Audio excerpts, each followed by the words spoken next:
Hey friends, new friends, old friends, hello, welcome. Welcome to episode 3 of Noise in the Neighborhood. We've got a fantastic show for you tonight. We'll get back to that later as well. We've got, joining us tonight, we've got Doc Elliott, we've got Old Riles Band, and we've got Flicker and Flame. Going to be sitting in the peacock chair and playing some tunes for us this evening.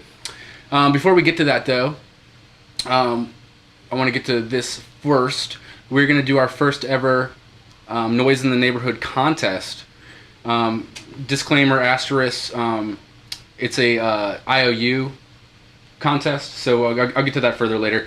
But in the near future, Noise in the Neighborhood will be printing our first swag. We're not sure yet when, but it's going to be Noise in the Neighborhood coffee cups and a little contest.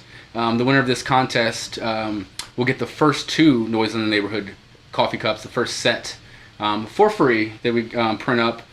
So we're going to be putting up a post later this week on our Facebook page. Look out for it. The first person to count the number of times I say fantastic in episode 2 will win that first set of Noise in the Neighborhood coffee cups for free. So stay tuned for that. Also, if you're watching, make sure you hit subscribe on the YouTube channel. And we're going to get to it. We've got our first guest of the evening here. We've got Doc Elliott. How's it going, Doc? It's going. Thanks for having me. I was going to say, what's up, Doc, but I didn't want to owe Bugs Bunny any money. But I just said it, so I think I owe Bugs Bunny money. It's okay. All right, cool. Yeah, glad to have you here. How's it going? Quite well, I suppose. Keeping on. Keeping on? Yep. So you, sir, play music, of course, because that's what we do here on this show. Yep. I try. But you play old-time music. Yes. Tell us a little bit about that. Old-time music. What's old-time music? Old-time music, I think, can best be summarized easily as American vernacular music. A lot of countries, a lot of nations have their traditions and their traditional music, and I think America, being as young as it is on the world stage, people sometimes clamor to wonder what that is. And you really look to the earliest vestiges of our musical expression and, beyond the colonial days, and I think there's a huge, vast, rich array of material that's been largely discarded. So it's, I guess, in part of the old-time musician to cull up that material, but it's largely rural music, very informal, a lot of oral tradition involved. It can do anything from a cappella to fully instrumental, band ensembles to solo performance. Multiple genres have arisen out of old time and those sensibilities, under the likes of the blues, the blues synonymously, maybe some jazz, rock and roll and the like. So probably the hardest American style you could find, I would say. So you've put in 2018, this past year, you put out your first album, self-titled, and it focuses on that type of music. Very much so. Yeah, tell us about what that album covers, like musically. I guess I started with an array of, or a different grouping of stuff that I played early on to stuff I kind of learned even the last couple of years. No real rhyme and reason besides keeping in that American song bag type of catalog. A lot of this stuff before major recording industries. So I have a little bit of blues, a little bit of hillbilly music. That's about it as far as genre stylings go. Now you also have a radio show on WIR that also focuses on that similar type of thing. Let's talk about about the show. It's generally the same mission statement, except stuff that I can't play on my hands. So I've picked up a sizable collection of records. I'd say humbly over the past couple of years, largely 78 RPM, which is the medium a lot of this was captured on. So a little farther back than a lot of our modern record players can pull, but again, it exposes a huge selection of tunes and melodies and words that otherwise would be kind of lost outside of today's spectrum and understanding. So the radio show serves in part as a reawakening or a reminder to those traditional sounds. So legitimately it sticks to things that are on wax. For the most part. I mean, a lot of it, I will have to admit, has been digitized, which makes it a whole heck of a lot easier. Well, because WIR doesn't have a wax cylinder player, so you've got Yeah, they do have a lot of good equipment, but that's something that is a little outside of their inventory. They could if they wanted to. You think? What's a wax cylinder player go for? Oh, man. It all depends. You get them a lot broken. If you get one fixed up. I'm gonna tweet at Pawn Stars later and see what they think. 1,200 for a working one maybe, but you could go as low as 200 to 150 if it's broken and all hell. So it depends, but if you find again the discs, you can get a needle that'll fit for it. The wax cylinders are a little harder to come by, but still, I mean, if you got the tenacity, it's there. Have you personally listened to anything on a wax cylinder, like live in person? Yeah, I have not had that experience. Like, what's it's that weird. like? It's garbly. It's largely, I think, a physical experience, like a little counterintuitive to what people think, because you realize it's a direct transposition of sound. I think a lot of people know how records are made, but with wax cylinders, it's even more crude. So it's that needle just driving into seemingly soft wax, and you hear people from the late 1800s. It's kind of a shock because of the way they speak, the way they sing. But as far as quality, it's piss poor. You heard it here first. Piss poor wax cylinder quality. It's just it hasn't kept up with the times. It's not aged well. Not kept up with the times. So you play a multitude of instruments. I'm gonna go down the list. Guitar. A little bit. I play guitar. Much better than me. Banjo. I've never tried, but I've heard of it. I've heard of banjo. Passion. Harmonica. Yes. I've tried that poorly. Kazoo. I've heard some good kazoo players. I've heard, I used to gig with a guy who used to do the kazoo solo when we used to cover What I Got by Sublime. Very good. He nailed it. So familiar with the kazoo. It's an unsung hero. Now quills. Tell us about quills. I'm not super familiar with quills. By not super familiar, I mean I'm not at all familiar with quills. Okay, I guess the best translation for the viewers would be panpipes, largely known out of the Andes Mountains in South America, but these are the North American variety coming out of the Delta in the southeast.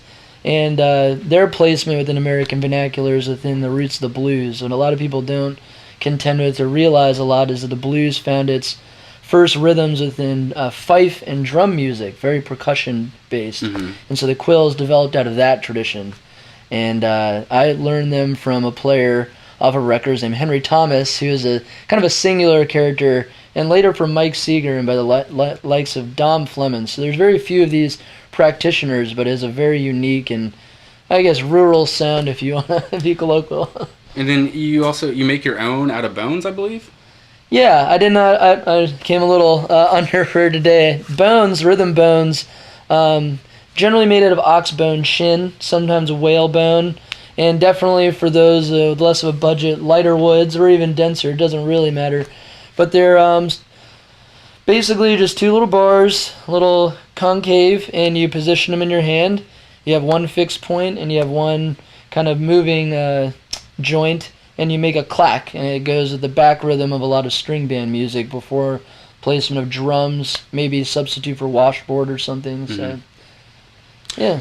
So, we've touched on it, but do you have specific parameters for your radio show or for stuff that you'd put on the album as far as fitting into what it fits into? Generally, I would say that the time frame, or earlier in my, I guess, dealings of this, I was a little more stringent. So about 4 years in on the radio show, and I've tried to expand a little bit more to a time era rather than succinctly like American music. So a couple years ago, I would have been only within those genres, and now I do a lot of more world traditions and world folk music. As far as my playing goes, it largely stems from my record collection. I imagine it'll be that way for some time. Some of my earliest influences in that vein were Bob Dylan and a lot of that 60s folk scene, which I have an indelible gratitude to because it really informed a lot of my early styling. So I think there's a good, as far as my playing goes, between a bit of contemporary, largely grounded in that old time, and as far as the radio show, I try to at least keep that sensibility of the 78 RPM era in mind. And, let myself be malleable around that. All right, we before we go to break, I just got a couple more questions for you before we hear your live sets. So, do you consider yourself a musical time traveler? We got to answer this one quick. Oh, that would be lovely. Yeah, okay. Is time travel a possibility in our near future? Probably not. I disagree. And so why is the history so important to you? Why is it so important to keep that alive for people? Oh, man, that's going to warrant a long one. Well, there's... Should we continue? No, go ahead. People contest their times and how they interpret, their current lifetime or life, and I think utilizing history as a back catalog of understanding how, ill-informed that history was, or, what tragedy or what triumphs it brought us. It's good to assess those things, in our lens as we can, but as objective as we can, humanize it as much as possible. And with any byproduct of humans, I personally believe that music is probably one of the purer forms. So I think, delving into that can allow for the discovery of many things within our national identity, if that is a thing for anybody. Well, very cool. Stoked to hear your set. Thanks for having me once again. So, is one last question: is preserving the history kind of what keeps your flame of flickering? Oh, for sure. By all means, yeah. Fantastic. Well, we're keeping that old flame of flickering on the show because we've got O'Reilly's bands after Doc Elliott. And we've got Flicker and Flame after that. Big shout out to Sean behind the camera and Hack Snackelman behind the soundboard, keeping this production going. You guys, I'm just amazed every week that this is growing. So thank you. But yeah, we're about to hear from Doc Elliott live here on Noise in the Neighborhood. Stay tuned. Don't go anywhere. Keep that old flame of flickering.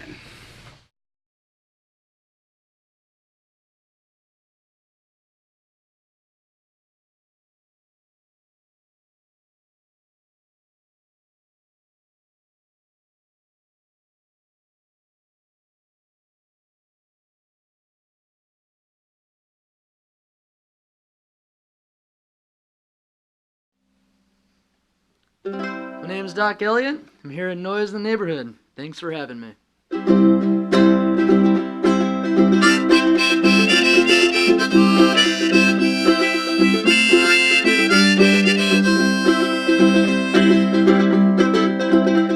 Got the blues for my baby walking by the San Francisco Bay.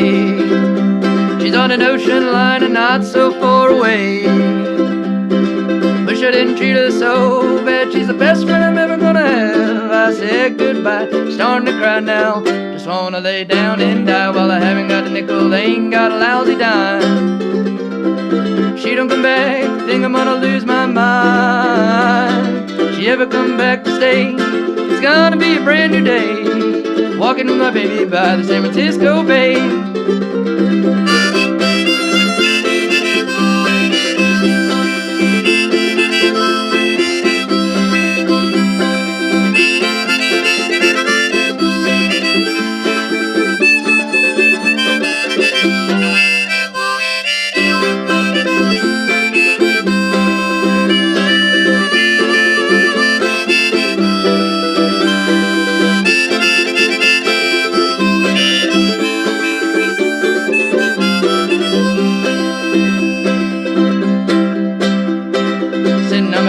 Wondering which way to go. There's a gal I love, she don't want me no more. Think I'll hop me a freight train because boys I'm feeling kinda blue. Gonna ride all the way to the end of the line, thinking only of you. Living in the city just about to drive me insane. All I hear is that gal calling out my name. If she ever come back to stay, it's gonna be a brand new day. Walking with my baby by the San Francisco Bay.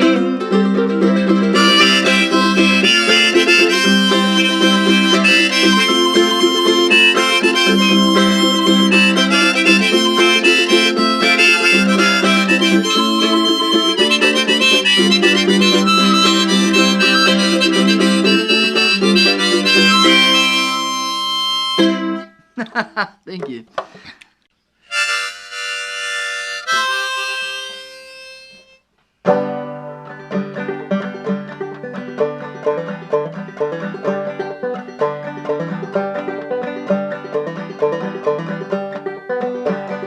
I've got a wife and 5 little children. Believe it, take a trip to the Big Macmillan, oh Sarah Jane. Nothing to do but to sit down and just sing me rock about my Sarah Jane.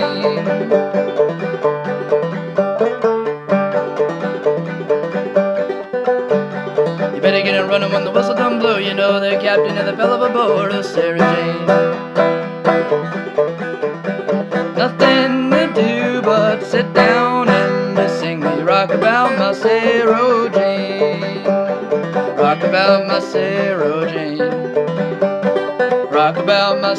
Sarah Jane. Nothing to do but sit down and just sing me rock about my Sarah Jane.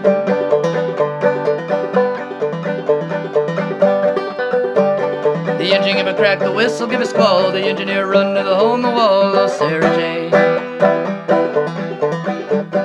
Nothing to do but sit down and just sing me rock about my Sarah Jane.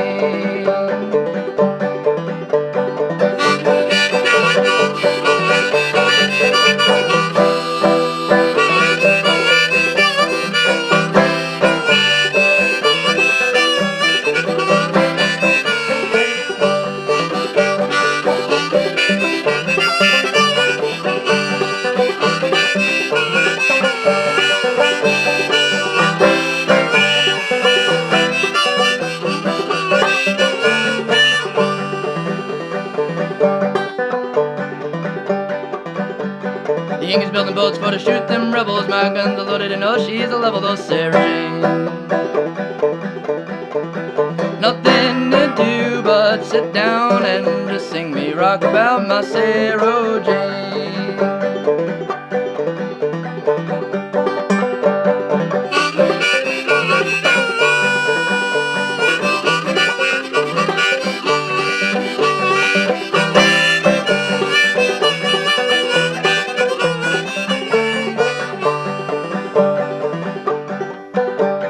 Rock about my Sarah Jane. Rock about my Sarah Jane. Nothing to do but sit down and just sing me rock about my Sarah Jane.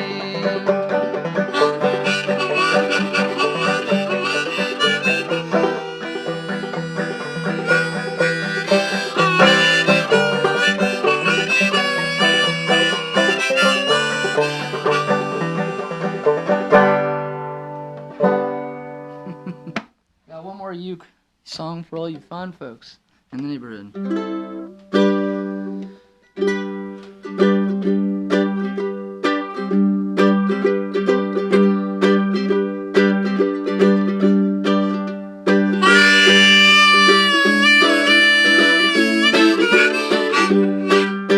When Adam and Eve was in the Garden of Eden, they must have shook that thing. The leaves started falling, the snakes started crawling, must have give her a diamond ring. Adam said to Eve, gal, you just won't wait till I get out of this garden gate. When Adam and Eve was in the Garden of Eden, man, they must have shook that thing.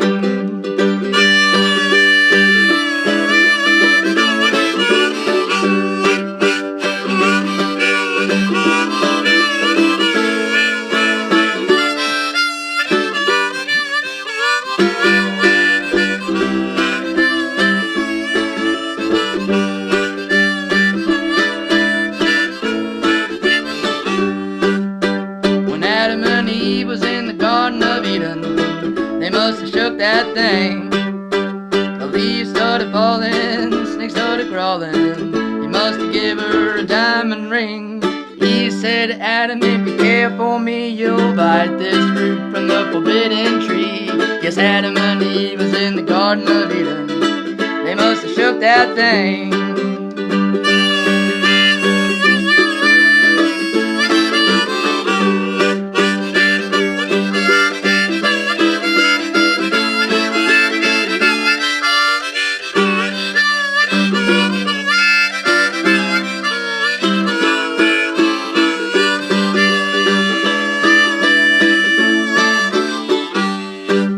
Yes, when Adam and Eve was in the Garden of Eden, they must have shook that thing. The leaves started falling, the snakes started crawling. He must have given her a diamond ring.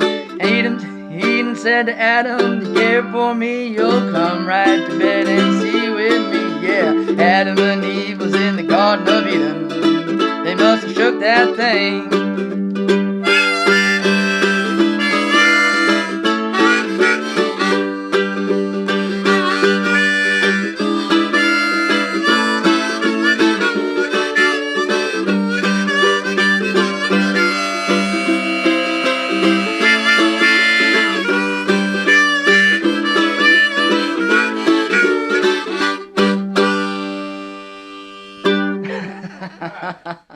My favorite secular song of religion.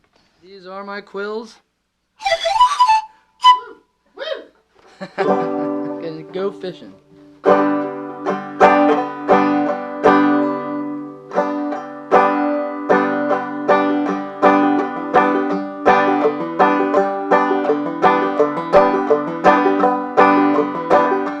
Went up on the hill about 12 o'clock, reached right back and got me a pole. Went to the hardware and got me a hook, set that line right on that hook. Says you been a fishing all the time, I'm a gonna fishing too. Bet your life, your loving wife, I catch more fish than you. Any fish bite you got good bait, is a little something I would like to relate. Any fish bite you got good bait, I'm a gonna fishing, yes I'm gonna fishing, I'm a gonna fishing too.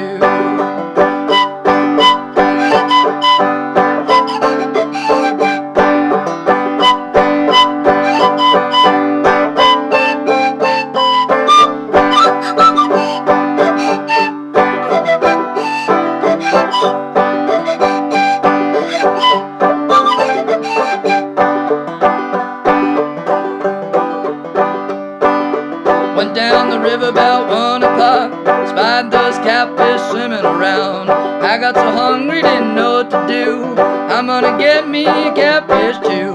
Says he been a fishing all the time, I'm a gonna fishing too. Bet your life, your loving wife, I catch more fish than you. Any fish bite you got good bait, is a little something I would like to relate. Any fish bite and you got good bait, I'm a gonna fishing, yes I'm gonna fishing, I'm a gonna fishing too.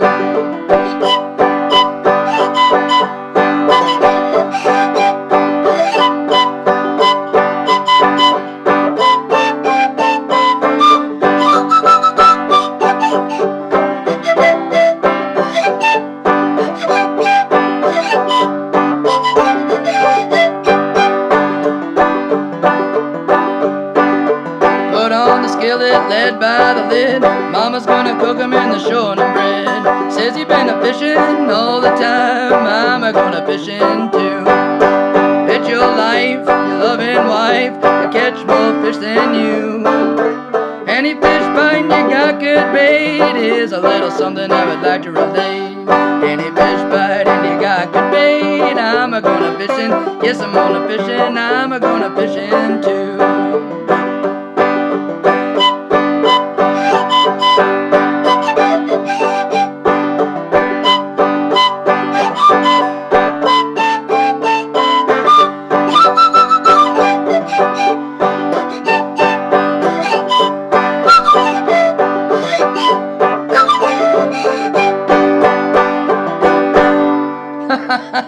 There we go. Yeah. Alright, good enough as any.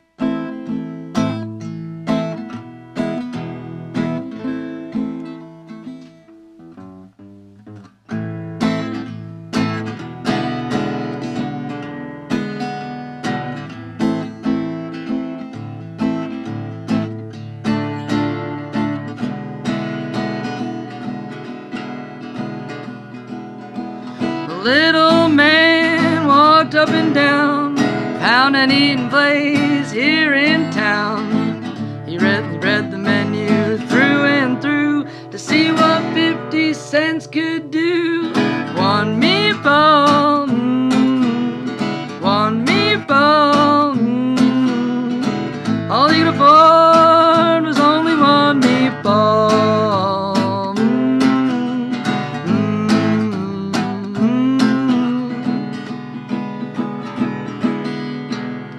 He asked the waiter near at hand about the simple meal he had planned. The crowd was startled, one and all, to hear that waiter rudely call, one meatball, one meatball.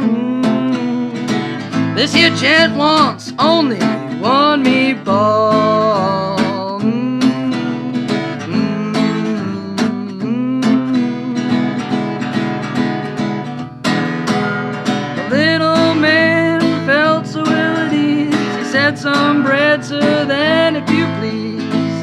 That waiter turned in a holler down the hall.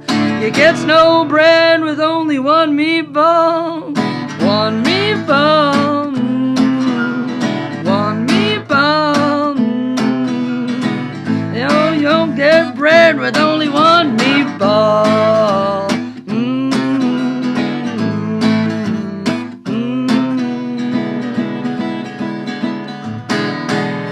The little man felt so very bad. One meatball is all he could have, and in his dreams he still hears the call. You gets no bread with one meatball. One meatball. One meatball. Oh, you don't get any bread with only one meatball.